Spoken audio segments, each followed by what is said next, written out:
Jared Polin, FroKnowsPhoto.com, and this is your Still doing that? Photo News Fix.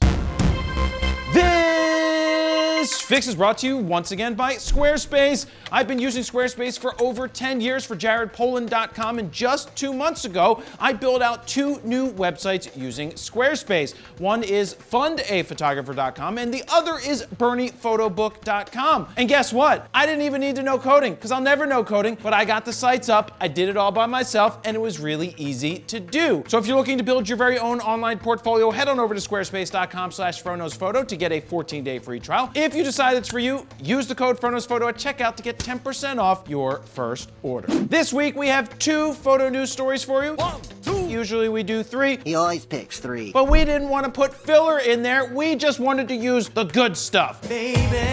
And that's what I did. First up, Nikon is back with some new toys after sitting on the sidelines in silence for months. I'm on my lunch break, okay? So whatever they announced has to be good, right? No.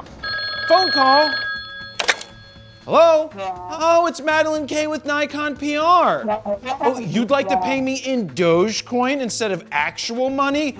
No. Nikon has announced 2 new lenses. The first is the MC 105 2.8 VR, or the MC Light, or MC Hammer, or MC Scratch and Sniff, or whatever MC you'd like to put in there, or MC... I don't know any more MCs.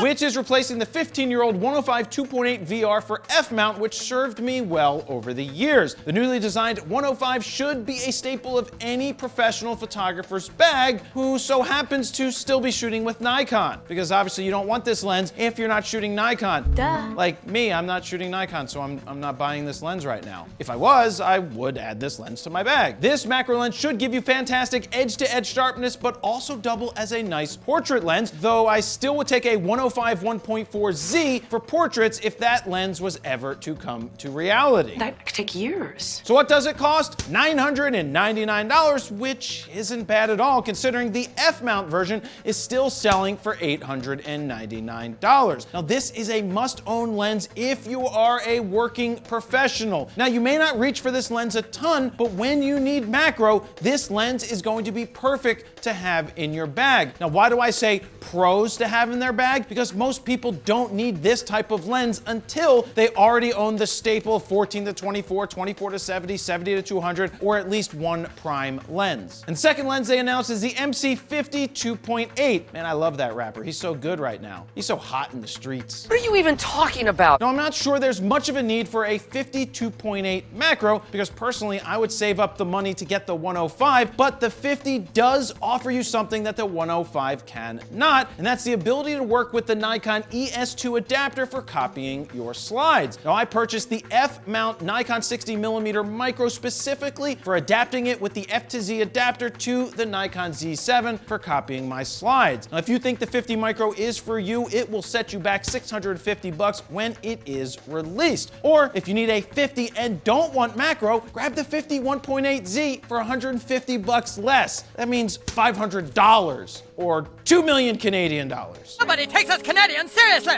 Right before I get into the next story, I want to give you a quick heads up. For those interested in my Bernie photo book, the plan is to launch the Kickstarter the week of June 7th. For more information and a chance to win a 17 by 22 inch signed and numbered print by me, head on over to BerniePhotobook.com. And finally, Canon has teased out a few more specs for the forthcoming flagship EOS R3. All of this teasing is going to leave some people very blue. Now, what are the blue balls? Did Canon finally tell us how many megapixels the sensor will be? No.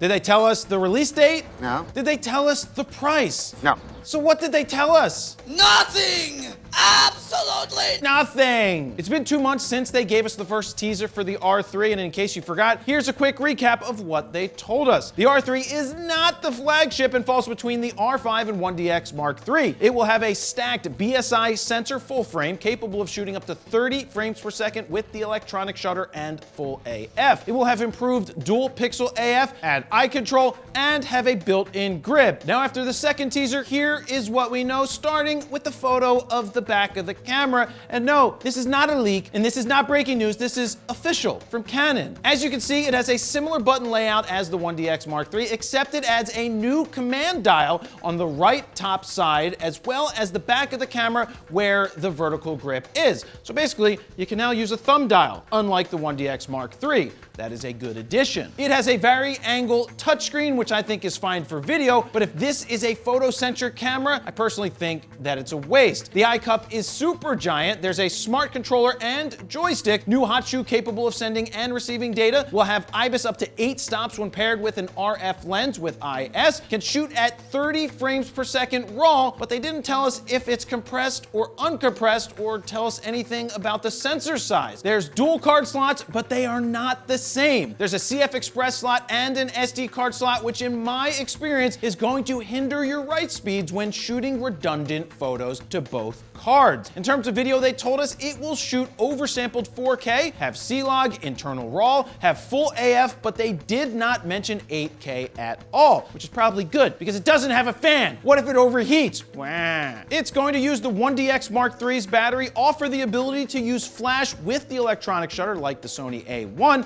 and have wired LAN and Ethernet ports, making this a pro-looking model because pro cameras have grips and LAN ports. Not to say that any camera in the right hands is a pro camera, especially in this guy's hands. So this second announcement was basically Seinfeld. It's about nothing. Come on, Canon, you have to know by now what the sensor size is going to be, as well as other important information that we want to know. Look, if you don't want to tell us the price yet, that's fine, but give us everything else. Give us the specs. Stop teasing us. Blue balls for all of us. Now, if you don't decide to share the specs soon, guess what I'm gonna do? I'm gonna turn around the next money truck and send it right back to you with a lot of manure. I hate manure! And there you have it. That's your photo news fix this time around. To check out the less fix, go ahead and click on the screen right here. Don't forget to like, share, comment, and subscribe.